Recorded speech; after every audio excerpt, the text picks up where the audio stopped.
Question: how did Isildur create the Ghost Army?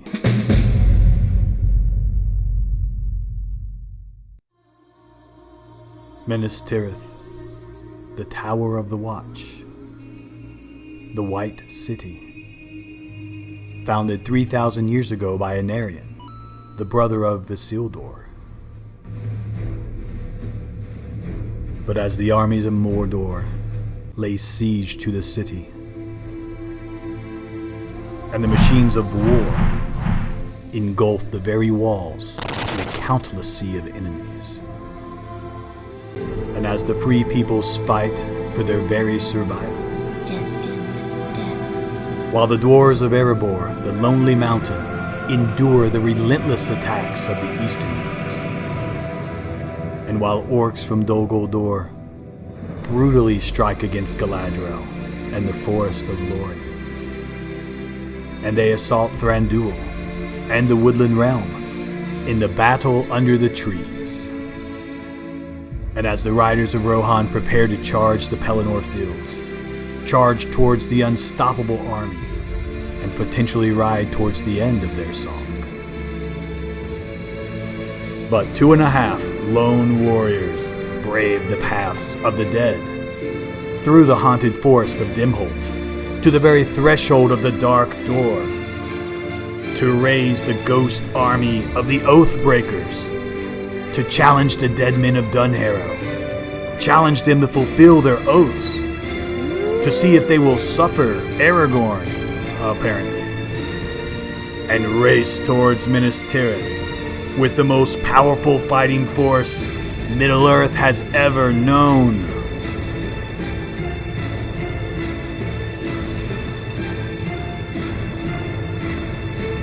Hold up. Who are these guys anyways? I mean, ghosts in Middle-earth? Long ago, the men of the mountain swore an oath to the last king of Gondor. Yeah, okay. To fight. But when the time came, they fled. Makes sense, I guess. And so Isildur cursed them. Never to rest. Right. Until they had fulfilled their pledge. It began 3,000 years ago with the sinking of the continent of Númenor, and the few Númenorians that survived sailing to Middle-earth and establishing the countries of Gondor and Arnor. Just to the north of Gondor, in the White Mountains near Dunharrow, lived the people simply known as the Men of the Mountains. For countless generations, they had followed Sauron, worshipping him as a god of shadow and fire.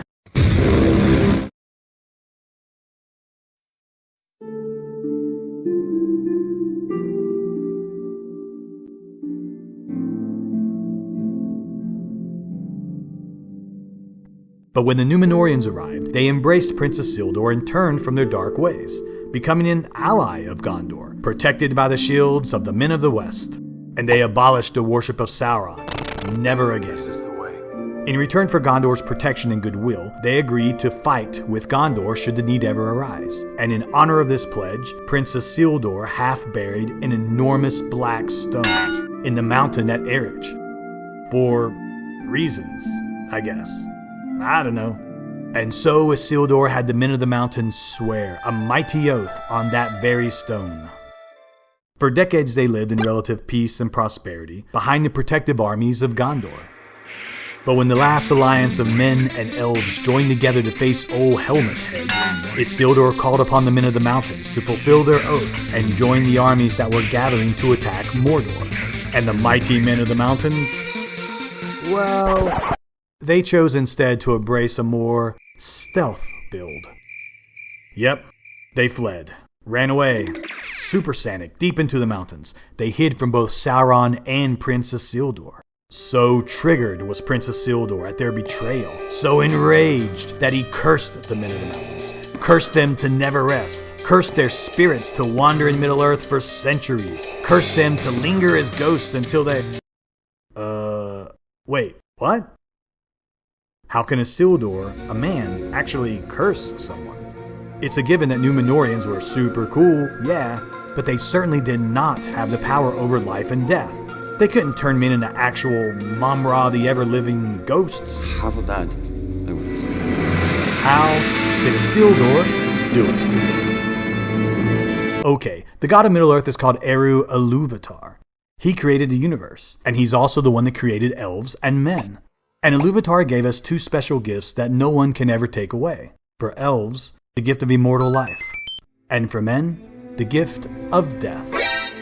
Yep, these gifts from Iluvatar are foundational to what elves and men actually are. And that's what makes turning men into ghosts such a really big deal. You're cheating death, delaying the very gift of Iluvatar. And no one can take the gift of death away from men save Iluvatar himself. Not the elves, not the Valar, not this guy or that girl or this thing or pipeweed or potatoes. Nope, and certainly not Isildur. He simply cannot curse death away. It's impossible. But there was this one time. Okay, there was a super smart guy with a big brain named Sauron, and he came up with a workaround to sort of cheat death by using magic rings to stretch out life by turning these guys from 100% alive to only like 1% alive and like 99% into ghosts, which really doesn't give them more life overall, but allows them to use up their life at like only 1% their usual speed so they can live 100 times longer by stretching the same amount of life over a much longer period of time. This is why one of Sauron's nicknames is the Necromancer. And this is exactly what Sauron's form of necromancy looks like. He uses the power of his ring to turn men basically into ghosts. And let's face it, these guys are a whole lot like these guys.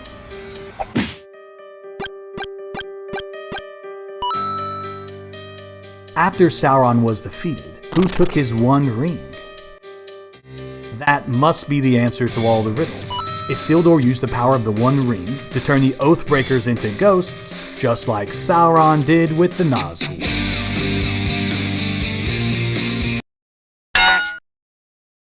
But wait, there's a problem, and by the Nine Divines, it's quite significant. It was around the year 3320 that the men of the mountains took the oath to support Gondor, and in the year 3430 that they betrayed Gondor and Isildur cursed them. 3434 was the year of the Great Battle of Dagorlad. And finally in 3441, Isildur cut the ring from the hand of Sauron and claimed it for his own. So the curse was made before Isildur had the ring. 11 years before he possessed it. He couldn't have used the ring to enact the curse because he simply didn't have it yet. So how do we make sense of it all? What are the possible answers to the riddle? How was the Ghost Army created? Option 1. Isildur used the ring in the future to affect the past, just like... Wait, nope, we are not going there. Sheesh. Option 2. Maybe there is some unknown magic in the Stone of Erech. Well, perhaps, but Iluvatar reserves this power for himself, so it doesn't really make a lot of sense. Númenórean magic. Well, we never hear of anything like this with the Númenóreans, and again, Iluvatar reserves this power specifically, so hard to make it work in this universe. Breaking an oath is a terrible thing. Could the very act of breaking the oath have caused the curse? Well, it was a jerk move, but there are literally dozens of people that break oaths in Middle-earth history, and none of them result in supernatural curses that break the very laws of the universe.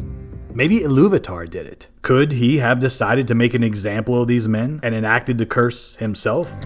It's totally possible. But why would Iluvatar curse these men so harshly for breaking an oath that their grandfathers made 90 years before? And why would he curse the men of the mountains when so many previous Oathbreakers he did not? Well, any of these are possible to some degree, but they all fall short to me. Instead, I would propose another answer to the mystery. In 3320, the men took the oath, followed by Isildur cursing them in 3430. But he was just angry. He was just talking. He had no power to affect life and death. Nothing happened. But later, in 3441, everything changed. Isildur took the ring, and his anger was still great. But now he had the power to enact his curse. Now he had the power of life and death. The power to Nazgûl, the men of the mountains. And so he reached out his hand, took the ring, and used its necromancy power to create the Ghost Army of the Oathbreakers. Epic.